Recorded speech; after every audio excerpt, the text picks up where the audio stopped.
Esto es La Entrevista con Raúl Valladares. Bajo el punto sin retorno de la devastadora resaca económica por la pandemia de COVID-19, las fuerzas productivas con mediación del gobierno iniciarán negociaciones para fijar el salario mínimo que regirá a partir del mes de enero próximo bajo la nueva realidad del patógeno viral resulta y en total incertidumbre.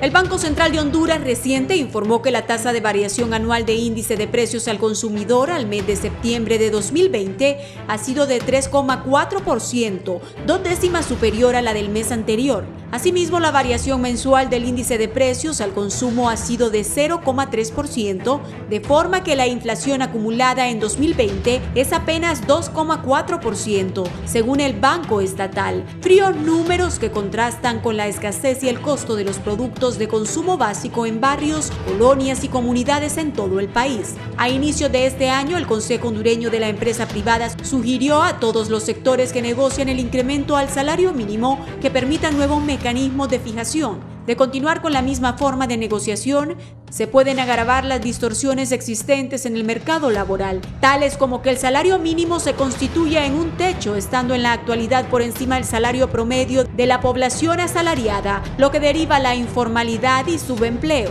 afectando la incorporación al mundo laboral de manera digna y formal, ya que se ha venido creando una serie de incentivos perversos que limitan el crecimiento de las empresas, la productividad y desincentivan la formación profesional y técnica, planteó el empresariado antes de que la pandemia paralizara la economía. El 23 de octubre se prevé la instalación de la instancia de convenios partiendo con la revisión de las cifras ya establecidas y que dan paso al inicio de las jornadas de trabajo, para que 2 días después las centrales obreras y el sector empresarial inicien las deliberaciones. Una vista al contexto económico y social presagian una negociación muy complicada en temas como el costo de la vida y generación de empleo, las duras condiciones del ingreso, el gasto familiar, las penurias que pasan unas 2,4 millones de personas sin trabajo a consecuencia del cierre de la economía para evitar el avance del patógeno viral. Al cierre de 2019 el país rozaba los 2 millones de desempleos, alrededor del 40% de la fuerza laboral,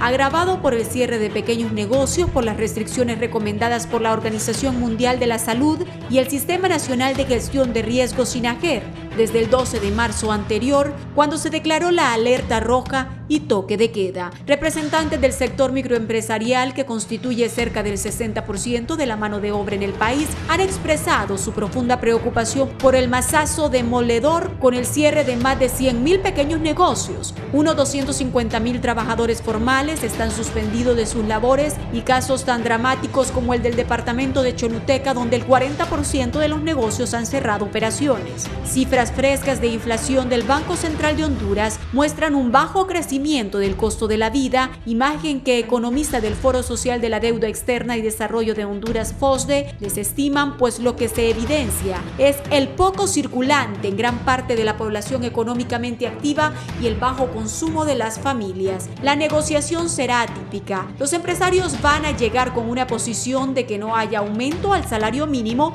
y eso no puede ser posible porque se ha perdido capacidad de compra, los alimentos, los servicios públicos, los bienes y servicios y hasta los insumos de bioseguridad que ahora tienen que utilizar a diario para protegerse y proteger a sus familias, corren por su cuenta, aseguró el dirigente sindical José Luis Baquedano. Hay que esperar a que el Banco Central defina el nivel de inflación interanual y la proyección de inflación para el mes de diciembre. Partiendo de ese hecho, tenemos que fijar la posición que será planteada, precisó. El pasado mes de julio, la Subsecretaría General de las Naciones Unidas destacó la necesidad de poner en marcha la Renta Básica Universal como parte del paquete de medidas económicas para ayudar a salir del abismo de la pandemia. La alternativa a no implementarlo resultará en un aumento de la desigualdad que incrementará las tensiones, señala el organismo mundial.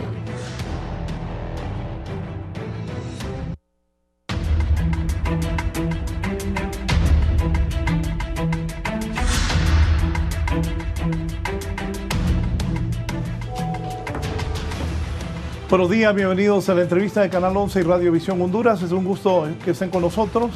Recuerde, si en algún momento va a salir, puede sintonizarnos en la 90.1 en Tegucigalpa, 90.9 en San Pedro Sula, en Tela, La Ceiba, Litoral Atlántico, en la 105.5, en la Sultana del Sur, en la Bella Choluteca, como decía el recordado Diógenes Cruz García, en la 90.5 y en la zona central del país, Comayagua, Ciguatepeque, el corredor central de Honduras, en la 93.5 nos pueden escuchar en Radio Visión Honduras.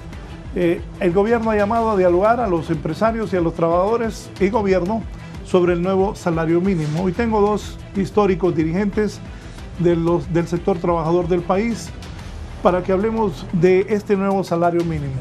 Recordemos que cientos de compatriotas, productos de la pandemia, fueron suspendidos de sus trabajos, otros fueron ya despedidos, cientos de trabajadores también han sido despedidos de sus trabajos, sumado eso al gran índice de desempleo que venía arrastrando la nación y la importancia que tiene este nuevo salario mínimo, cuáles son las expectativas de los trabajadores y qué mejor que tener estas dos personas que por años con firmeza han representado el sector trabajador.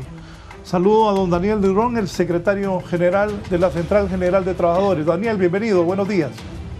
Muchas gracias, Raúl, por estar de nuevo en su prestigioso programa, a la orden para discutir un tema que es trascendental en estos momentos de crisis, fundamentalmente, Raúl, para los más afectados, que son los trabajadores. Gracias, Daniel, por estar con nosotros. El secretario de la CUT también, Joel Almendares. Joel, buenos días. Buen día, Raúl, un placer estar aquí en su prestigioso programa y bueno, listos para ver de qué forma contribuimos a una buena discusión que genere expectativa, al menos porque lo que hay ahorita es incertidumbre.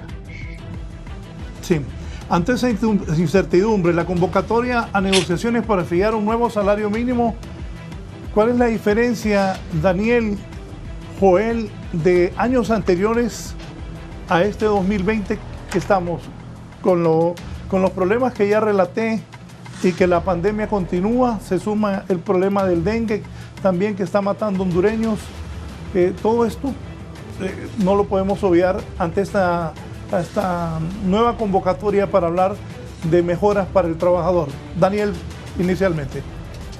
Muchas gracias. En efecto, es obvio, Raúl, que la situación es sui generis. El país está pasando por una situación tal vez nunca antes vista, por lo menos los que tenemos conciencia o de vida, nunca habíamos visto una situación tan impactante, tan fuerte como es esta pandemia, que no solo ha afectado a Honduras, que todos sabemos, ha afectado a nivel mundial y que esto obviamente implica algunas derivaciones de estos países como el nuestro, que son prácticamente dependientes de economías fuertes. O sea, es una situación complejísima, ha tenido impactos letales en la parte económica, pero más en la parte social y en la parte de salud de los hondureños. Repito, pero se dan algunas situaciones diversas que no tendrían una aplicación estandarizada. O sea, todos sabemos que prácticamente la economía se cerró. Tenemos en este momento alrededor de 150,000 trabajadores suspendidos, un impacto de 500,000 de trabajadores al sector estructurado, al sector formal. No tenemos todavía, Raúl, una información oficial. Recordemos que el Ministerio de Trabajo, que es la instancia administrativa de investigación, el mismo INE, que generan estadísticas, aunque las estadísticas en estos países son muchas veces para crear problemas o diferencias porque no son exactas.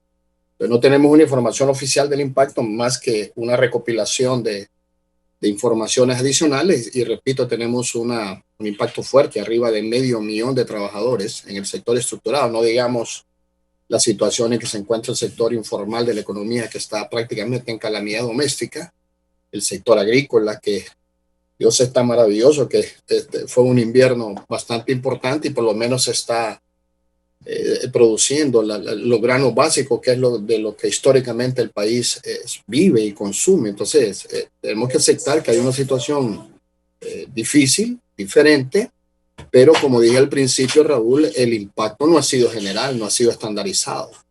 Hay empresas que se consideran de prestación de servicios esenciales, que nunca cerraron. Estamos totalmente de acuerdo que la micro, la mediana empresa han sido enormemente afectadas, pero había que hacer una revisión, como dice muy bien la misma CEPAL, en relación a los verdaderos impactos de la pandemia, a nivel de empresa, a nivel del sector social, a nivel económico. Tenemos información, por ejemplo, de organizaciones que son bastante importantes y que tienen mucha capacidad de investigación. El caso de Oxfam. Nos interesa mucho también lo que se plantea aquí a nivel del país a través de FOSDE. Por ejemplo, Oxfam plantea de que de marzo hablando, Raúl, discúlpeme, en tema internacional para después venir al impacto nacional un poco. Oxfam dice que a nivel de América Latina, de marzo a agosto, a julio del presente año, surgieron 73 nuevos multimillonarios en América Latina, con una generación diaria de 413 millones de dólares diarios. O sea, lo que queremos decir con esto, Raúl, es que así como en el impacto internacional, también hay que derivar el impacto nacional. O sea, hay empresas que todas las conocemos, que nunca cerraron. Entonces, para hacerle un tratamiento, una negociación que sea realmente justa, tenemos que profundizar el análisis, un análisis exhaustivo de los impactos de la pandemia, que todos sabemos que al final a quien afecta es a los trabajadores, es a la parte más débil. Y si hablamos de una reactivación económica que es diferente a una reapertura comercial, la reactivación económica, Raúl, pasa indiscutiblemente por la situación de la gente que compra, de los trabajadores.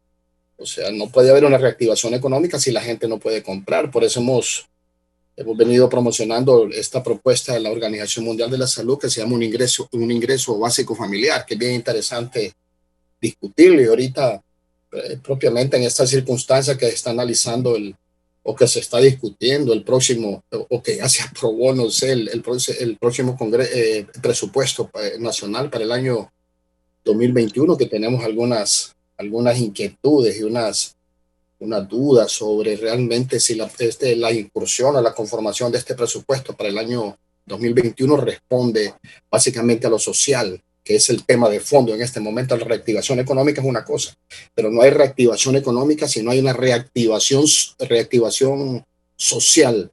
Y la reactivación social pasa por la situación de la gente. O sea, de nada sirve una reapertura comercial si la gente no puede comprar.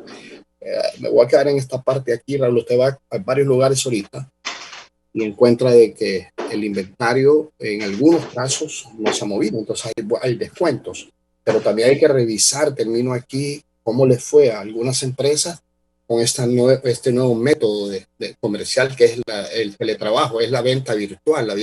Por eso repito que hay que hacer un análisis a fondo. No me aventuraría yo a decir esto debe ser, esto lo que... No, hay que ir a la negociación, hacer una revisión a fondo de la situación económica y fundamentalmente de la situación social en el país para sacar un buen acuerdo, Raúl. Me quedaría allí. Sí. Joel, ¿usted qué piensa? Bueno, Raúl, efectivamente la negociación del salario mínimo difícilmente la podemos detener, porque en Honduras la inflación ha seguido. Y puede ser que los números que dé el Banco Central contrasten con la realidad cuando el hondureño de a pie, el trabajador va a la pulpería a comprar, cuando va al mercado, porque efectivamente todo, absolutamente todo, ha incrementado durante la pandemia. Los trabajadores no podemos renunciar a un derecho que tenemos contemplado en ley, porque ya los empresarios, algunos, ya están condicionando psicológicamente a los trabajadores, diciéndoles que ya tuvieron pérdidas, que han tenido cierre de sus empresas, pero los trabajadores también estuvieron sacrificados durante la pandemia. Fueron los trabajadores los que estuvieron suspendidos, a pesar de que hay empresas que las cerraron, pero hay otros que incluso no solo fueron suspendidos, sino que ahora fueron liquidados de sus empresas. Ya les cancelaron su acuerdo de trabajo. Por lo tanto, los trabajadores efectivamente son los más sacrificados durante esta pandemia. Y bueno, Daniel ha sido un número, dice, bueno, más de 700 nuevos millonarios, pero ¿cuántos miles o millones de trabajadores o de personas en Latinoamérica o en el mundo pasan a esa línea de pobreza y otros a extrema pobreza. Yo creo que hay empresas que nunca cerraron, que siempre estuvieron operando, incluso hay empresas, Raúl y pueblo hondureño, que mejoraron sus ingresos, que mejoraron sus negocios, sus cadenas de distribución, hicieron nuevos negocios y algunas hasta les favoreció el teletrabajo. Por lo tanto, yo creo que nosotros mal haríamos quedarnos con el pensamiento que nos van condicionando o que nos quieren condicionar, de decir que las empresas no pueden dar un tan solo centavo de salario mínimo a sus trabajadores. Ya sabemos que en otros momentos ha sido sumamente difícil que algunas acepten darle algo a sus trabajadores, no digamos en esta pandemia, pero sin embargo nosotros definitivamente no podemos renunciar a un derecho que la misma ley nos da, y comprendemos la situación, pero más comprendemos la situación que viven los trabajadores y el pueblo hondureño. Esta pandemia realmente tiene unas consecuencias, y esas mayores consecuencias las sufre el pueblo, las sufre el trabajador, las sufre la trabajadora de diferentes rubros. Y bueno, en Honduras han habido muchísimas formas de ir negociando este salario mínimo. Sin embargo, como dice el compañero Daniel, nosotros no podemos aventurarnos a cuánto va a ser, cuánto puede ser, cómo se va a dar, que hay que llegar a una mesa de manera civilizada, sentarse y escucharnos todos. Eso sí es una realidad, y que según la ley de salario mínimo debemos de sentarnos en esa mesa en diciembre para que ojalá llegáramos a un acuerdo ahí y en el mes de enero empezar un nuevo salario mínimo en los diferentes rubros que se ha dado, porque aquí se determina el salario mínimo como para 10 rubros, ¿va? Desde la agricultura, la servicultura, la pesca, etcétera, hasta llegar a hospitales, centros financieros, gas, agua, etcétera. O sea, hay diferentes salarios mínimos de acuerdo al número de empresas, y en este momento nosotros lo que tenemos que hacernos como trabajadores es prepararnos, es buscar las personas calificadas en materia financiera, economistas que nos puedan dar técnicamente parámetros reales de lo que está sufriendo el trabajador, de lo que está ganando, de cuánto es la verdadera inflación, cuáles son los índices de precio al consumidor que se están dando, porque aquí tenemos un desfase terrible y el salario mínimo se está quedando pequeño en comparación a todos los aumentos que han sufrido la canasta básica. Recientemente se ha estado diciendo que se le va a aumentar al pollo, a los embutidos y otros productos de la canasta básica que sin duda ya tienen al salario mínimo anterior en desventaja. Por lo tanto, le repito, no podemos renunciar a ese derecho, porque incluso no se ha detenido la inflación y muchas empresas les ha ido bien en la pandemia, tienen mejores ganancias, mejores números.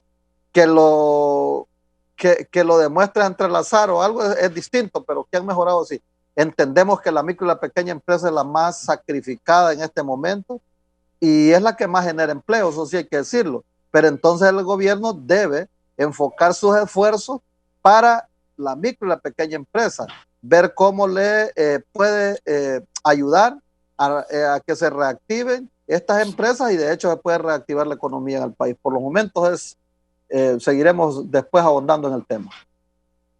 Cuando nos preparamos para el foro, he entrado en una duda, porque unos me hablan de un salario de 8.500, salario mínimo, otros de 10.500, y una gran cantidad de hondureños hacen trabajos por hora y no tienen un salario mínimo. Daniel y Joel, ¿cuál es el salario mínimo real que ustedes aceptan? ¿Y cuál es la realidad de la que le pagan al sector trabajador del país? Bueno, usted mencionó, Raúl, ahí algo que es bien importante, que no sé si vamos a tener, creo que sí, tiempo para discutirlo, es el trabajo por hora. O sea, y voy a empezar por ahí porque esto es bien importante y es fundamental en el marco de estas negociaciones. O sea, el salario por hora se puede convertir en el peor enemigo y en la decisión más drástica para afectar a un trabajador en este momento de pandemia. El trabajo por hora puede ser utilizado de manera malévola para disminuir derechos adquiridos de los trabajadores, para disminuir inclusive el salario, que es raquítico en este momento, y deshacerse de compromisos sociales. Por eso lo hemos dicho, por varias oportunidades al mismo Congreso Nacional, al mismo Ministerio de Trabajo. Hemos solicitado de manera oficial que se elimine esa ley de trabajo por hora que sería lesivo. Se puede imaginar un trabajador que tenga un contrato permanente, Raúl, y por cualquier justificación se le suspende ese contrato, perdiendo derechos a la seguridad social, perdiendo el derecho, por ejemplo, de acceso al crédito. En un banco, un trabajador va a un banco y lo primero que le piden para ser sujeto a crédito es su constancia de permanencia laboral. Yo quería dejar ese punto bien marcado porque lo hemos solicitado de manera reiterada, que hay que revisar, eliminar esa ley de trabajo por hora que al final es quien afecta a los trabajadores.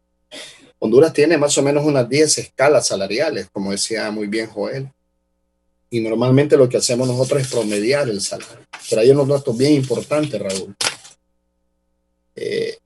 Hay un incumplimiento del salario mínimo, que la misma autoridad administrativa lo dice, está arriba del 60% de incumplimiento de pago del salario mínimo. Si usted va al Seguro Social o a cualquier otra institución de previsión en donde los trabajadores del sector privado aportan, usted va a encontrar un dato bien interesante. El 82%, casi entre 82 y 85%, porque no puede ser tan exacto en eso, de los trabajadores hondureños ganan menos de 12,000 lempiras mensuales. Eso quiere decir que las negociaciones del salario mínimo, que es bueno que sepa, y lo saben pues el pueblo, la gente, los trabajadores, se ha venido concertando prácticamente en los últimos 14 años. O sea, el salario mínimo en los últimos 12, 10 años no ha dejado de revisarse y de incrementarse. Y esas negociaciones están arriba normalmente del índice inflacionario nacional. Yo tengo aquí, le voy a dar los datos de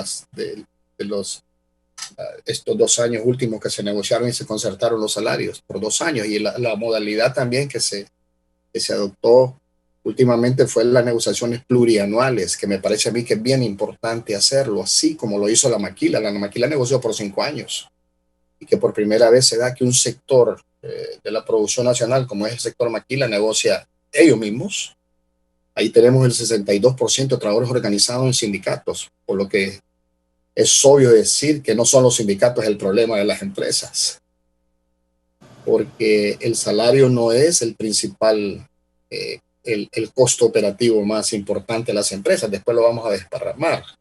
Entonces tenemos 10 escalas.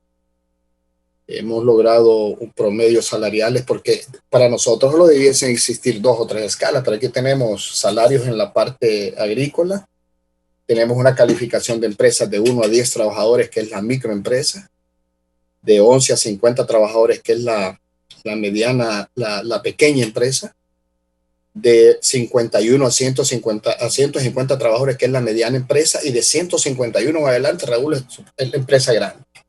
Entonces, en cada una de esas empresas se le aplica un salario, un porcentaje diferente.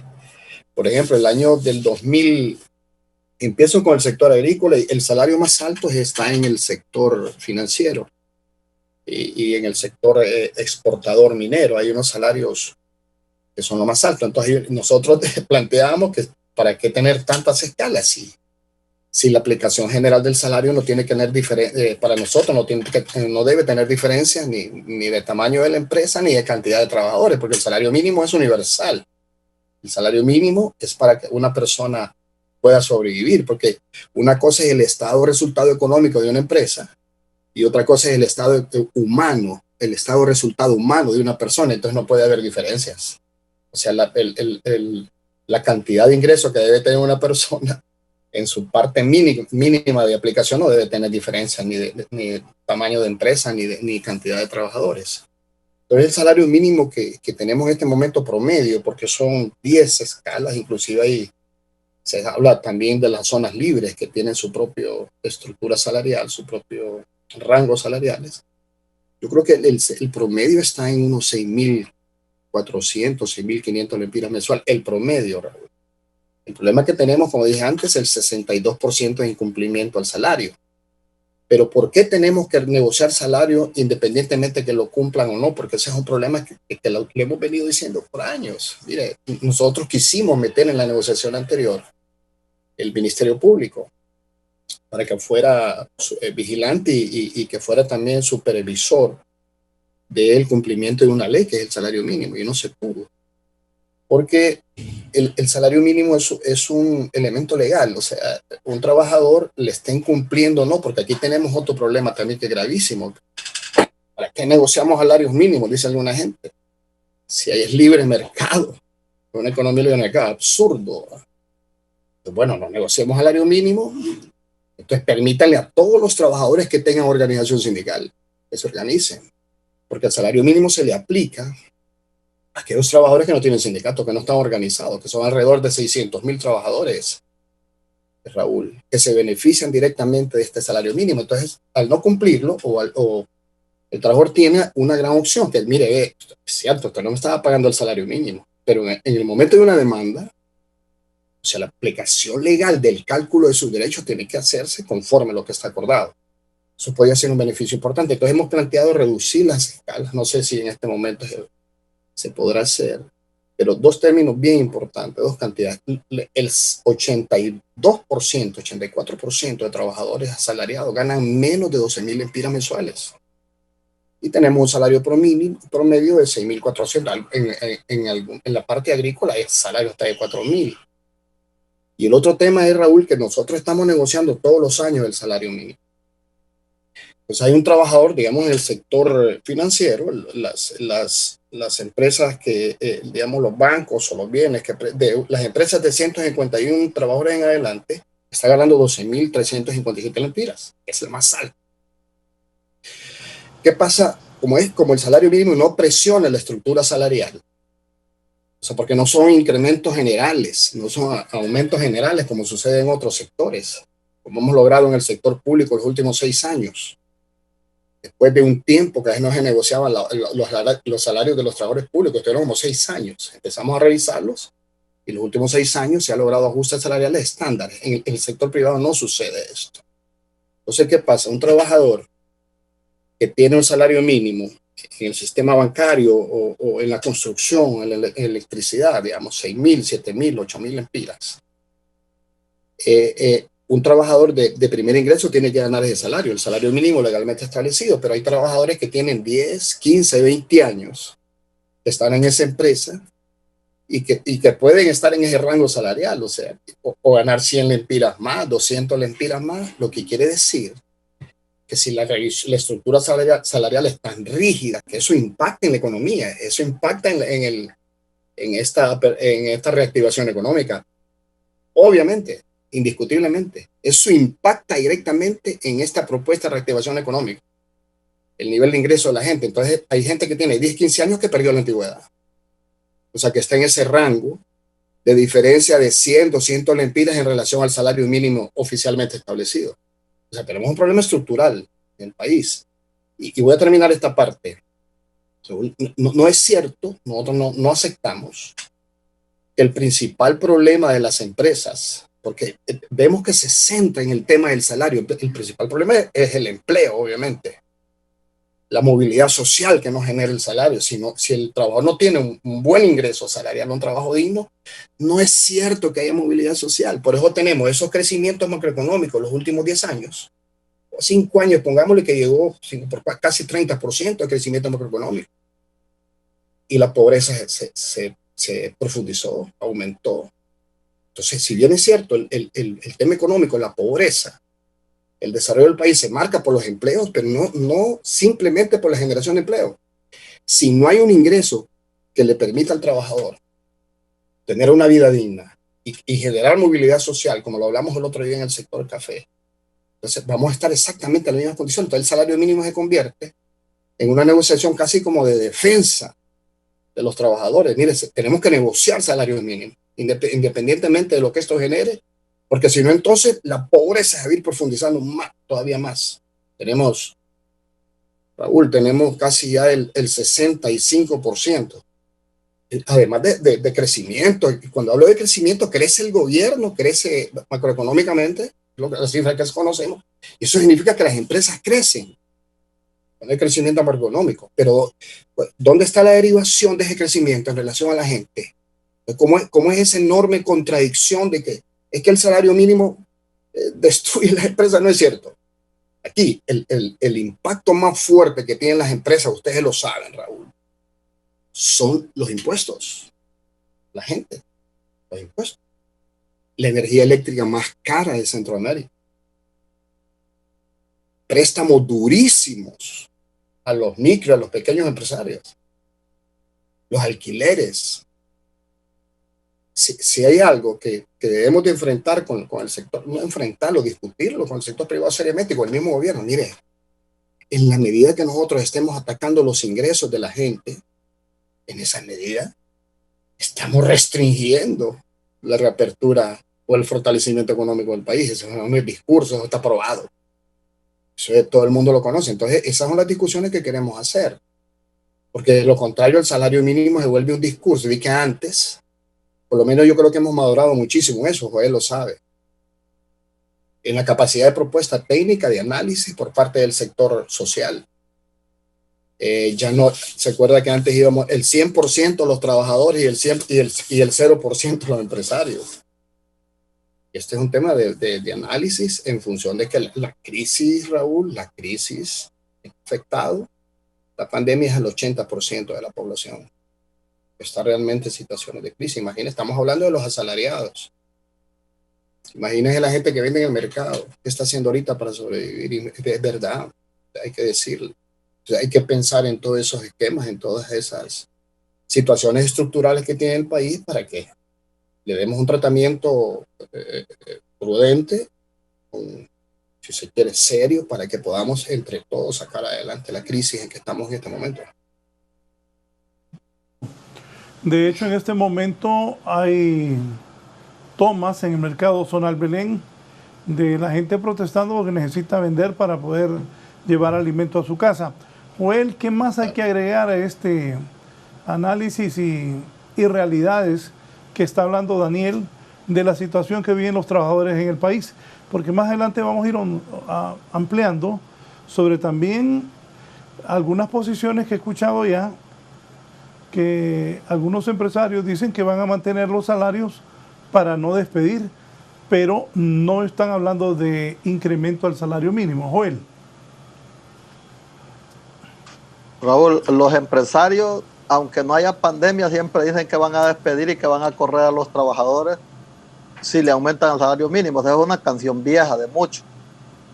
Lo otro es que yo creo que no deben usar ya no deben usar esa cuestión del chantaje. Eso es un chantaje, decir al trabajador. Y es más, fíjate que hay trabajadores que dicen que que digan públicamente o que acepten que en un documento les van a pagar tanto, pero en la realidad les pagan menos. Mire, ese es un chantaje terrible, porque le dicen, vamos a cerrar la empresa y se va a quedar sin trabajo y entonces no va a poder llevar alimentación. Y claro, los trabajadores al ver que no van a poder llevar sus alimentos a la casa si no tienen trabajo, se quedan aceptando, pero de manera inconforme, esa situación tan dura y que es real. Los empresarios no deberían entonces empezar a chantajear o a echarle culpa a los trabajadores que por un salario mínimo, por un aumento de salario mínimo, van a quebrar sus empresas. Miren,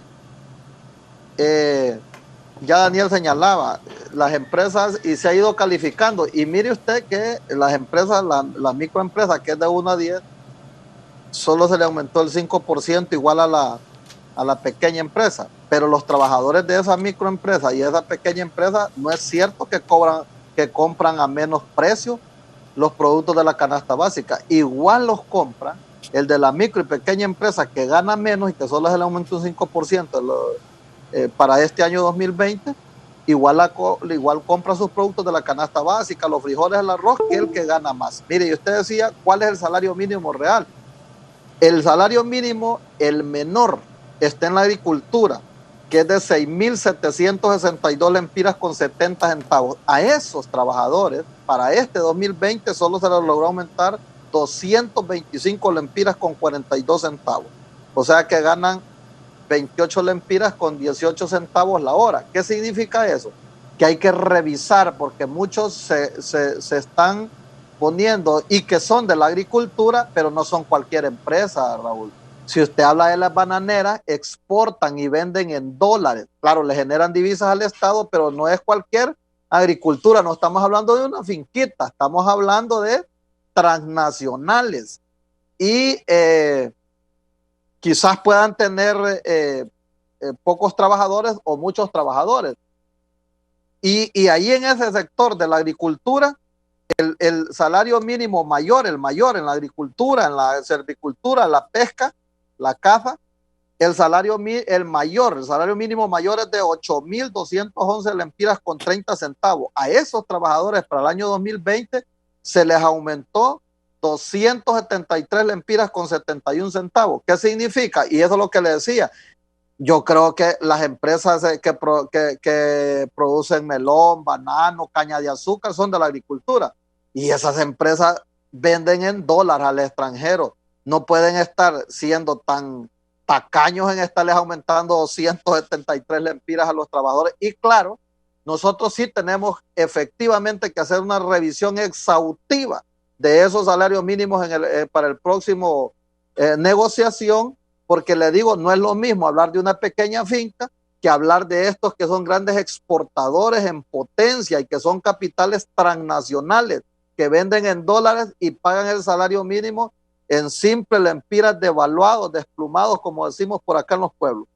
Y el salario mínimo mayor es el del sector financiero, como bien apuntaba el compañero Daniel, y ese salario mínimo en el sector financiero debe ser, porque no así lo pagan, porque como no se supervisa, es de 12.357 lempiras con 84 centavos. A esos fueron los que más se les aumentó a estos trabajadores del sector financiero. ¿Cuánto se les aumentó? 411 lempiras con 93 centavos. O sea, el salario mínimo no es cierto que va a desaparecer o que va a quebrar a las empresas, pero los trabajadores, efectivamente, como bien calificaba Daniel y bien lo mencionaba, debemos de seguir exigiendo ante el Ministerio del Trabajo para que, como tienen iniciativa de ley en el Ejecutivo, manden a derogar, o más bien nosotros tenemos que exigir que el gobierno derogue a través del Congreso de la República esa ley del salario mínimo. ¿Qué está ocurriendo? Hay unos que dicen, bueno, vamos a despedir trabajadores, y fíjate que es probable, no tengo algún dato concreto, que esos mismos trabajadores en las mismas corporaciones que tienen varias empresas los contraten porque ya saben que son trabajadores calificados, pero ya no los contratan de manera permanente, los contratan con esa ley del trabajo por horas. ¿Y qué significa eso? Claro, ganan menos.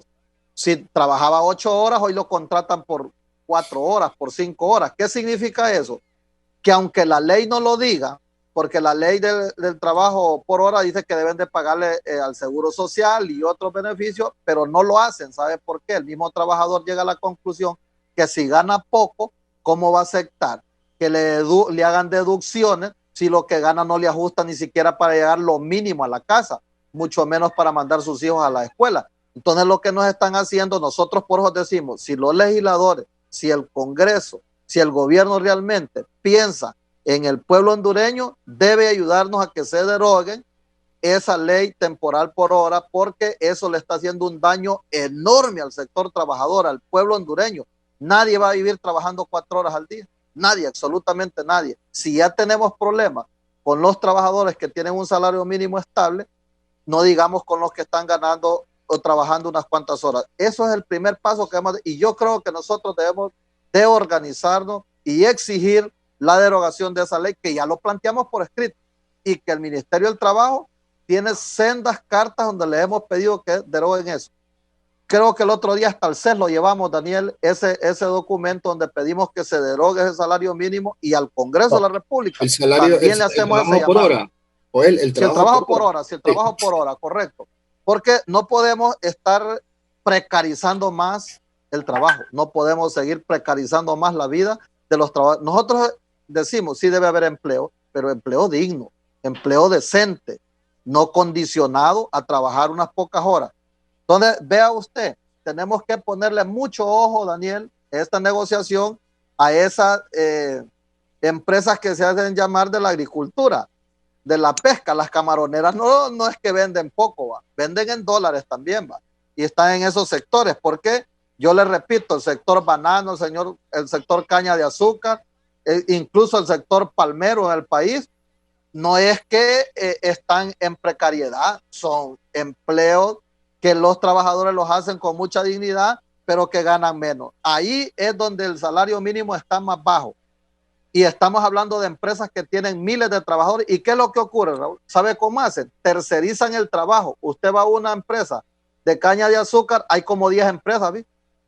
El que ala la caña son unas empresas, son diferentes incluso, que tienen diferentes carros. Otros hacen otro tipo de labor, pero ponen otras empresas subcontratadas, y estas subcontratadas lo que hacen es tener quizás cada una 50 empleados para pagarle menos, y eso el gobierno debe ser eminentemente responsable a través de la Secretaría del Trabajo para no permitir que estén tercerizando tanto, porque es una manera de estar prácticamente mancillando los derechos que el trabajador tiene y las compañeras trabajadoras.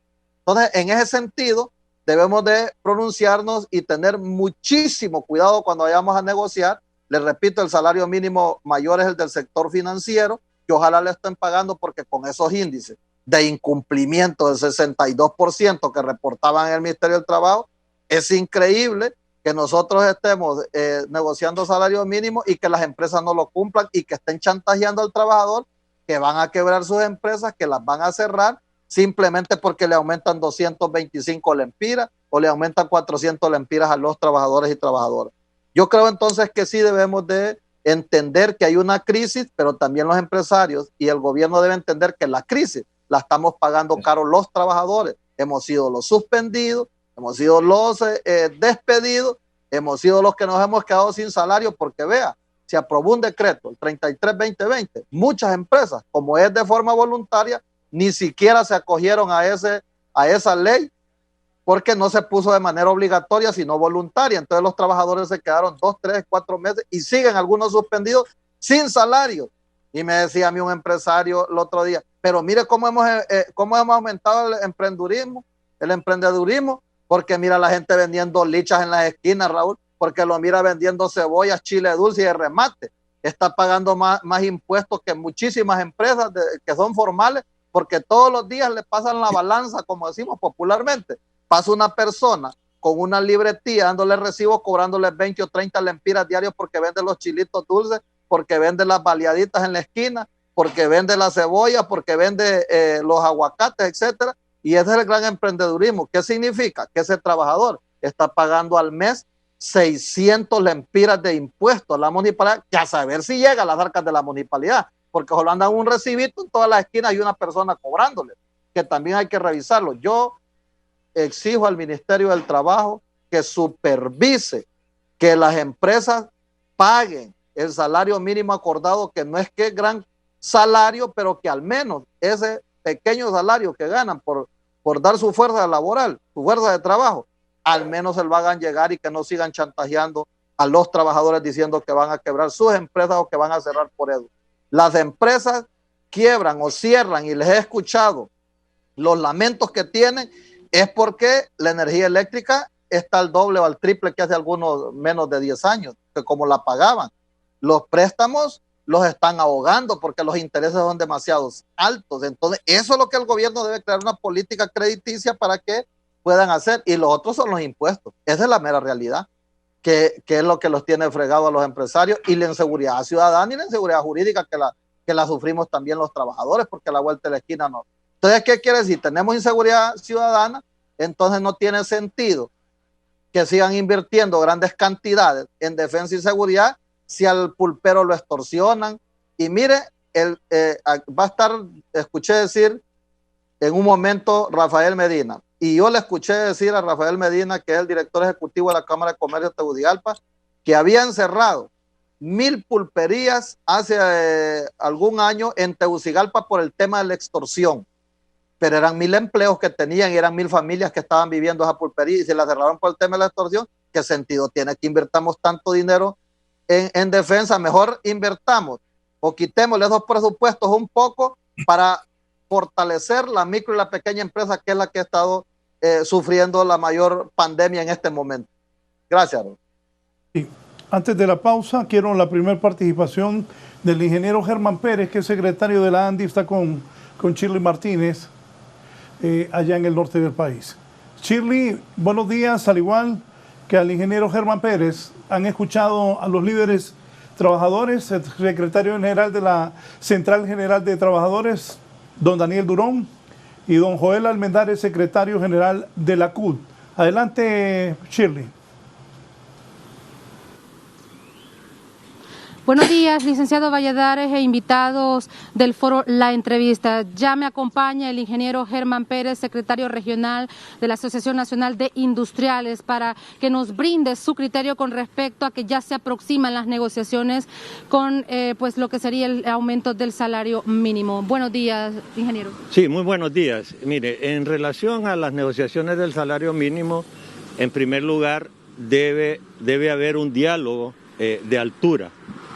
Considerando las condiciones en que actualmente está el país y están las empresas y los trabajadores, ¿verdad? O sea, debemos de buscar a través del salario mínimo, más que todo, conservar los empleos que actualmente tenemos y generar oportunidades para nuevos empleos. Recordemos que se han cerrado muchas empresas, otras empresas están por cerrar y también el problema número uno en este momento, aparte de la pandemia, es el desempleo, el hecho de que las familias no tengan ingresos para poder demandar productos. Entonces, considero que debe haber un diálogo de mucha altura y no pensando en los intereses particulares de cada uno de las instituciones a las que se representa, sino que en los intereses de la población en general y del país en general. Usted enfocaba un impacto sobre este aumento, si nos amplía con respecto al mismo. Bueno, el impacto cuando se hace un incremento al salario mínimo, la parte del incremento es la parte nominal, pero acordémonos que las empresas, adicionalmente al incremento, pagan cerca de un 40 o un porcentaje más alto, porque tienen que elevar. Hay otros gastos que se presentan ahí, como que el incremento, digamos, en la planilla para el pago del Seguro Social, del Infop, del RAP, de las prestaciones y todos los beneficios que eso conlleva. Entonces, no solo es el incremento nominal del sueldo, sino que todo lo que eso trae aparejado. Entonces, hay que pensar bien, ¿verdad? Porque hay mucha gente desempleada, hay mucha gente que quisiera tener un empleo, no importa la cantidad de beneficios que se le den, porque lo que se quiere es llevar dinero a la casa para lograr cubrir las necesidades. Recordemos, pues, nuevamente, ¿verdad?, la cantidad de empleados que están suspendidos, la cantidad de personas que perdieron su empleo, la cantidad de empresas que ya no van a poder abrir. Entonces, hay que pensar, este diálogo tiene que ser muy, muy inteligente, se debe pensar más en función de la generalidad, ¿verdad?, y evitar, pues, estar haciendo política en función del incremento al salario mínimo. Bueno, por la parte de la ANDI, pues, han consensuado entre ustedes algún porcentaje que podría, pues, proporcionar la parte obrera. Bueno, todavía yo creo que mientras no se tengan los números, entiendo que el Banco Central, el INE y el COEP cada una de las organizaciones pues están trabajando en esos números, porque las cosas no son como a veces se dicen en los medios de comunicación, ¿verdad? Hay que afinar los números, y una vez que se tenga la información, una información científica sobre el tema, es que se va a poder decir, bueno, esta es la situación real del país, esto es la proyección que se hace a 1, 2, 3 años. Entonces debemos de concretarnos bajo estas condiciones que nos está presentando los expertos, ¿verdad? Los que saben. Entonces, ahorita decir de que hay un porcentaje o que hay una idea todavía no se tiene hasta no tener la información oficial. El futuro político de Bolivia podría decidirse a miles de kilómetros de La Paz. Los votos de unos 300.000 bolivianos en el exterior, de los cuales casi la mitad radican en Argentina, podrían ser clave para definir si las elecciones generales del próximo domingo consagrarán a un nuevo presidente o si habrá segunda vuelta. El exministro de Economía Luis Arce, delfín del expresidente Evo Morales, parte como favorito ante el moderado exmandatario Carlos Mesa de la alianza centrista Comunidad Ciudadana, pero no está claro que pueda llegar al 50% más un voto o 40% y una diferencia de 10% sobre el segundo para evitar un balotaje. En una eventual segunda vuelta, Arce corre el riesgo de ser derrotado al confluir en Mesa los votos del centro y de la derecha, según sondeos. Desde su refugio político en Buenos Aires, Morales arengó a sus compatriotas en el exterior votar por su partido, el Movimiento al Socialismo Más. Con un 2% de bolivianos que viven en Argentina, pasamos a 50%. Ustedes pueden decidir el futuro de Bolivia con su voto, declaró el exmandatario. En Argentina están autorizados a votar 140.000 bolivianos, lo que representa el 32% del voto en el exterior y el 2% del padrón en general. Para 11 Noticias, Raúl Valladares.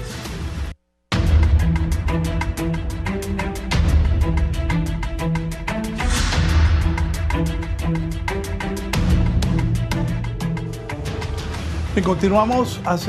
Cuando iniciamos, Daniel Durón se refería a los problemas que tienen los trabajadores, el sector trabajador. Y el sector trabajador informal, también el que vende, tiene problemas. Vamos a ir al Zonal Belén. Giovanni Villalobos, ¿qué ha pasado esta mañana en esa zona? Adelante, en Comayagüela. Buenos días, licenciado Raúl Valladares y gentiles televidentes de La Entrevista. Estamos aquí en el acceso principal del Mercado Zonal Belén. Aquí pues los vendedores ambulantes, los que ofrecen sus productos en los alrededores del Mercado Zonal Belén, o sea, en las afueras, licenciado y gentiles televidentes, se han tomado la calle, han quemado llantas, y la razón es porque pues no les dejan, dicen ellos, vender aquí. Y a continuación hay tomas de todos los portones principales. Hay vendedores que están aquí protestando. Bueno, no se está permitiendo el propósito de la toma, no les dejan vender. Señor. No nos dejan vender adentro, somos vendedores ambulantes y no nos dejan trabajar. Lo que pedimos es que nos ayuden, por favor. Somos madres solteras. Dejamos nuestros hogares anoche para andar en esto, dejamos nuestros hijos solos, arriesgándose a que nos pase algo. Ayúdenos, por favor, si no es una gran cifra que nos estamos pidiendo. Solo es una calle que cuando nos muramos ahí la vamos a dejar. Estamos desesperados, tenemos préstamos pendientes, no nos podemos pagar. Ahora, ¿cuántos vendedores son los que están en esta problemática? Mire, no le puedo descifrar porque hay vendedores del mercado de abajo. Hay muchos vendedores del mercado de abajo, pero la alcaldía tiene una lista de vendedores viejos. ¿Su nombre es? Marjorie Patricia Dávila. Gracias, doña Marjorie Patricia. Es lo que se puede describir, y son las tomas que tienen los vendedores ambulantes aquí en este sector de los alrededores. Bueno, usted vio, licenciado, algunos motociclistas pues están arriesgándose, pasándose por este sector, mientras los accesos pues a este principal centro de abastecimiento de la capital siguen prácticamente nulos, licenciado. Es lo que puedo informar por el momento. Esta toma prosigue porque no hay respuesta, aseguran. Licenciado Valladares, con usted. Buen día. Poneme el audio, levántame el retorno.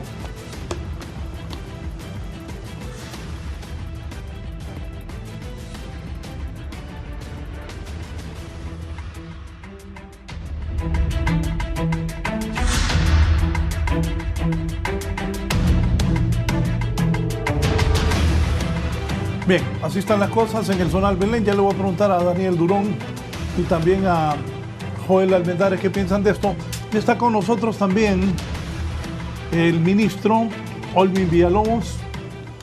Por cierto, siempre que ha estado con nosotros me ha dado la impresión de que el ministro es muy conocedor de lo que es ese ministerio. Ministro, este nuevo llamado del gobierno, empresa privada y trabajadores para la negociación del salario mínimo. Conmigo, no sé si ha tenido la oportunidad de escuchar una buena parte del programa, los líderes de los trabajadores, Daniel Durón, que es el secretario de la Central General de Trabajadores, y Joel Almendares, que es el secretario de la CUT.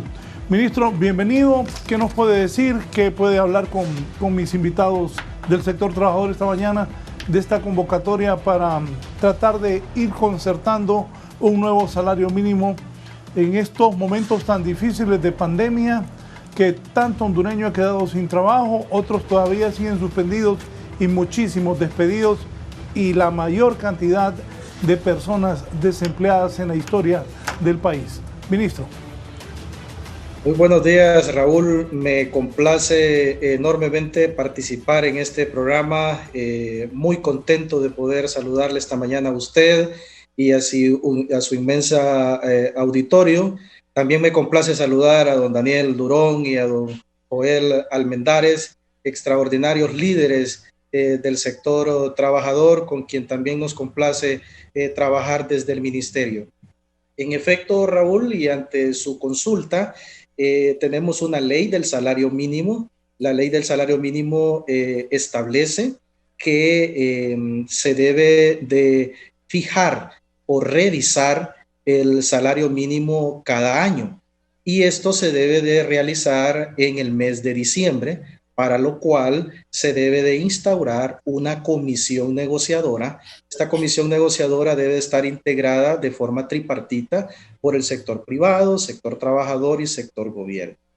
Se ha estilado en el pasado que se envía la convocatoria a esta comisión específicamente entre la primera quincena del mes de noviembre, para que las partes puedan acreditar los miembros que forman parte de esta comisión negociadora. Entonces, ese es el proceso que nos determina la ley del salario mínimo.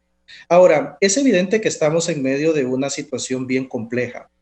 La emergencia nacional ha generado un impacto muy negativo que de alguna manera impacta directo en los trabajadores, pero también impacta en las empresas, es decir, impacta para todos de una manera muy, muy puntual.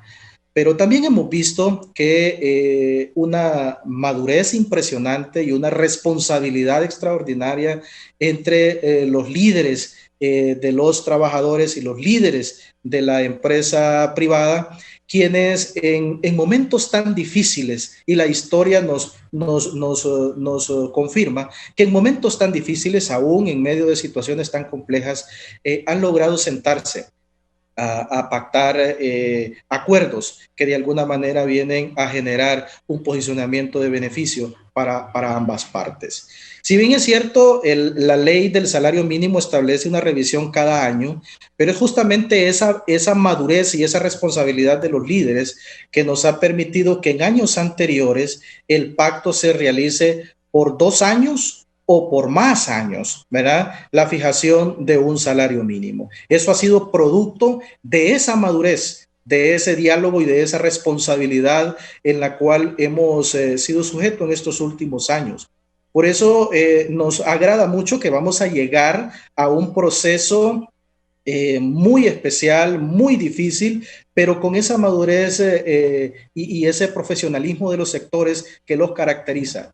Sabemos que ambos sectores hoy en día, al igual que el gobierno, están haciendo sus análisis respectivos en el marco de cómo se va conduciendo la economía y que las partes producto de ese análisis llegarán con sus posturas a las mesas de conversación. Pero lo importante es y resaltar, Raúl, ese espacio de diálogo que hemos construido en estos últimos años y que ha sido evidenciado no solo en las negociaciones del salario mínimo, sino también ha sido evidenciado en todo lo que hemos logrado de forma tripartita en el Consejo Económico y Social, el espacio de diálogo por excelencia que tenemos en el país. Entonces, estamos inmersos en esto, Raúl. De nuestra parte como gobierno, estamos realizando los análisis correspondientes del mercado laboral en el marco de lo que establecen los indicadores macroeconómicos del país, que son justamente los que presentamos como punto de partida cuando se inician este mecanismo de negociación que, repito, está programado para poder iniciar en el mes de diciembre. Entonces, muy contentos, Raúl, de poder conversar con ustedes de esta manera y poder manifestarles en qué estamos enfocados para poder conversar con los sectores en el mes de diciembre. Bien, vamos a aprovechar que está el ministro con Daniel y con Joel, pero aquí yo había hecho unas anotaciones que indican las cifras más recientes del Banco Central de Honduras en cuanto a la tasa de inflación interanual. ¿Aceptarán los trabajadores las cifras del índice de precios al consumidor considerando las fuertes distorsiones provocadas por la pandemia? ¿Qué postura plantean los trabajadores? ¿Qué dice el empresario? Lo dije hace un rato, será un pulso entre conservar los empleos y no tocar el salario, o mejorar el salario, o cierre de empresa, como hablan algunos empresarios. Daniel, ahí está el ministro para que podamos dialogar y que él escuche también las posiciones de ustedes. Muchas gracias, bienvenido. Mucho gusto, Olvi, de compartir estos espacios que ya se están volviendo bastante consecutivos. Y nosotros tenemos alrededor de 32 reuniones con esta nueva modalidad Zoom. Algunas las hemos logrado ya realizar de manera física en el marco de diversidad de problemas realmente fuertes que estamos enfrentando en este momento, en función de representar a los trabajadores, obviamente. Mire, Raúl, nosotros obviamente hacemos análisis, tenemos asesorías técnicas, tenemos algunos espacios de investigación. Repito, FOS es bien importante para nosotros, otras instancias de investigación económica, la CEPAL. Muchas veces, y esto es cierto, uno se informa más de Honduras por lo que se maneja internacionalmente que lo que propiamente podamos conocer aquí en el país. Y esa contradicción del análisis de este grupo centroamericano financiero con las informaciones oficiales que genera el país, y este grupo no recuerdo el nombre, donde está el doctor Hugo Noé Pino, lo hace muy bien,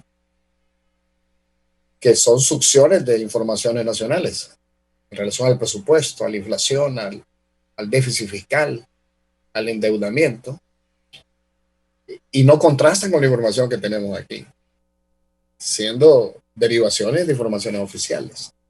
Pero nosotros, con mucho respeto, siempre hemos tenido una opinión respetuosa, pero no compartimos esta información del Banco Central, ni la aceptamos, con todo respeto. Nuestra costumbre no es otra cosa que decir, mire, esto no lo compartimos y no lo vamos a aceptar, porque hay verificaciones en situ. Y yendo al nivel más específico, usted le dice a una ama de casa o una persona, a un padre de familia que gana 15,000 lempiras, que nosotros hacíamos investigaciones en el mayoreo, aquí del estadio, Algunos periodistas nos ayudaban para eso, Raúl. Nos ayudan siempre. Entonces le decíamos, averigua qué compra una persona, y uno va, nosotros vamos a los mercados, yo voy a los mayoreos. Y uno también lo puede verificar. No digamos la pulpería, como estamos en un modelo de libre mercado, no hay ningún tipo de relación. Por ejemplo, en un lugar un huevo, alimento básico, puede valer 3 lempiras, en otro lugar 2 lempiras, en otro lugar 2.50.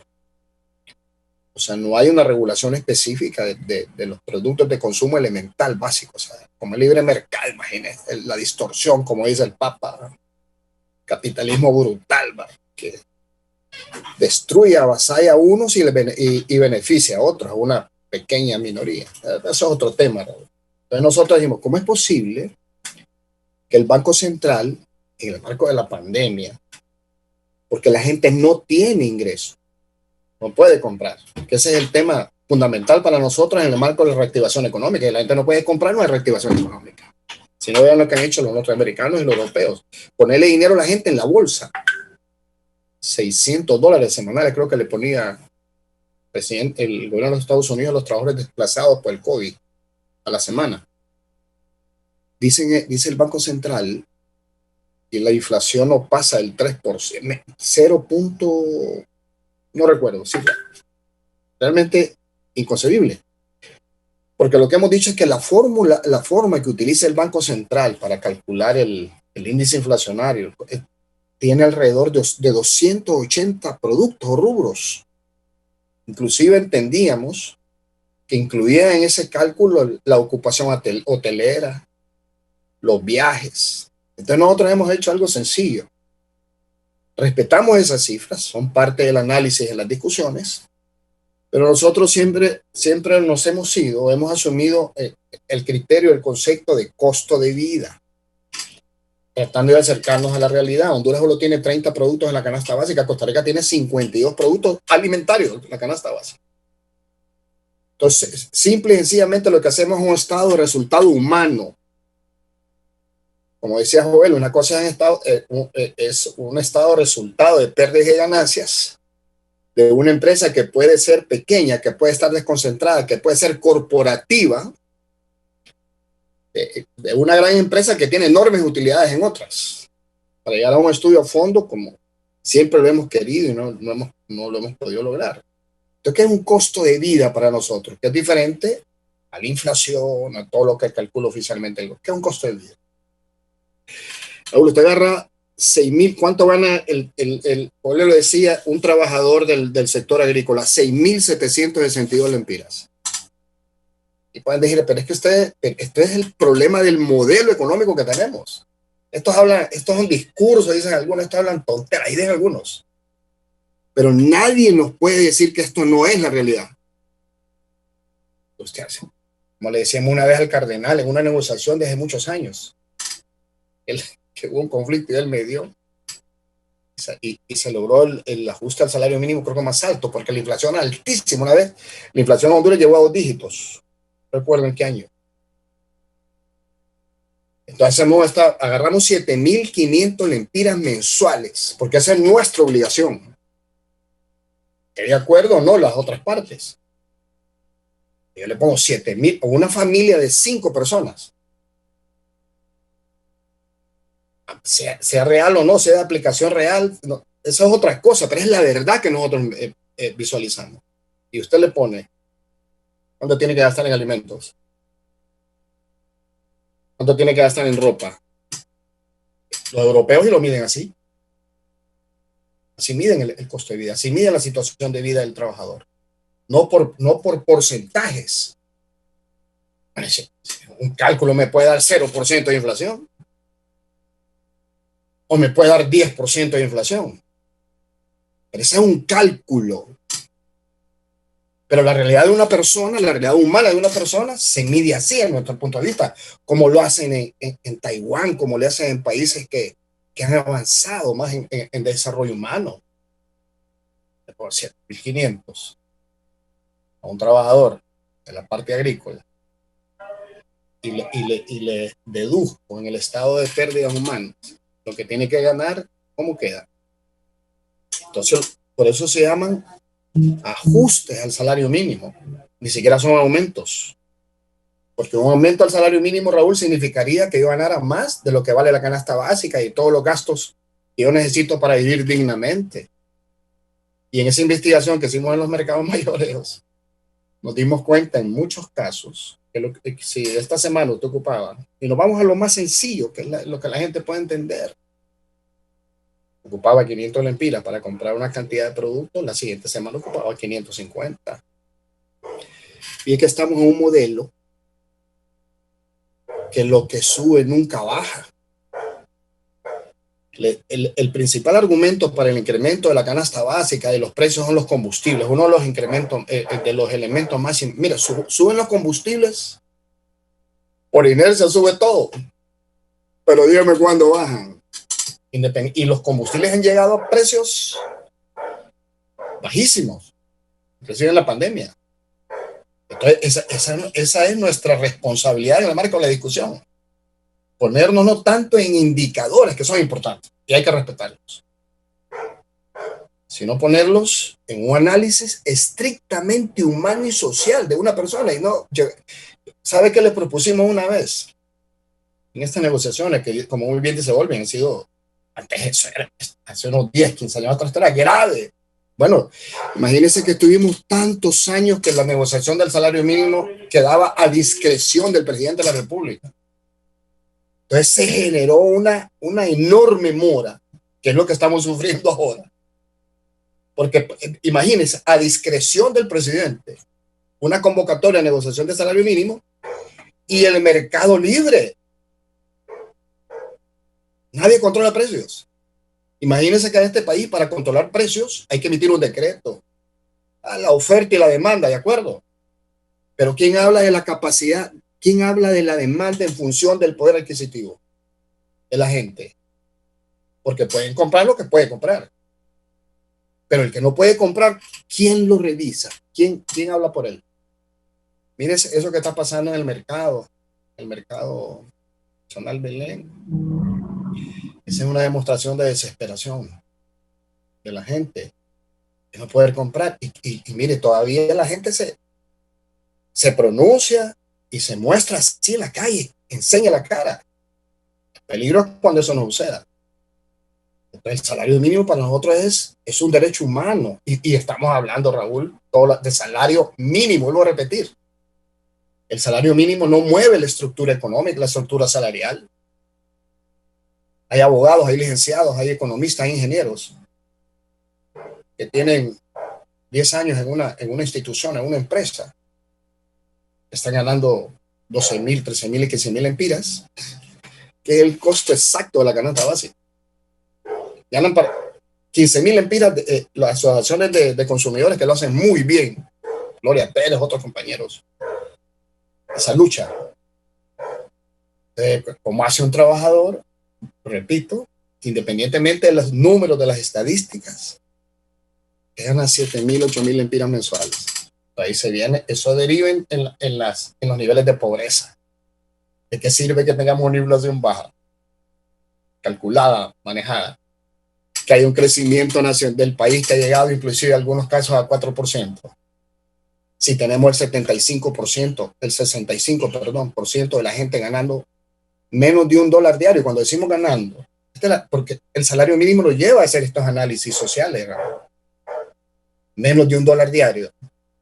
Ganando menos de $1 diario, no en lo estructurado, sino que hasta que significa ganar menos de $1 diario, menos de 20 lempiras mensuales.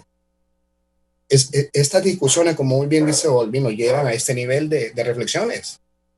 O sea, el salario no es el factor más importante a destruir, al contrario. El ingreso y el salario de la gente es el factor más importante en promocionar y sostener. Un trabajador que le quitan un derecho hoy, que le disminuyen el salario, que le quitan los beneficios sociales. ¿Qué significa eso? Y pudiéndolo hacer, mucha gente se aprovecha la situación para dañar de esta forma. Están destruyendo la democracia, la entre comillas democracia y la tranquilidad social del país. Ahí me quedaría. Ministro, Primera reacción sobre lo de Daniel, luego voy con Joel. Me parece, Raúl, que lo planteado por Daniel es válido. Es válido y me parece que es sujeto de poder conversarlo.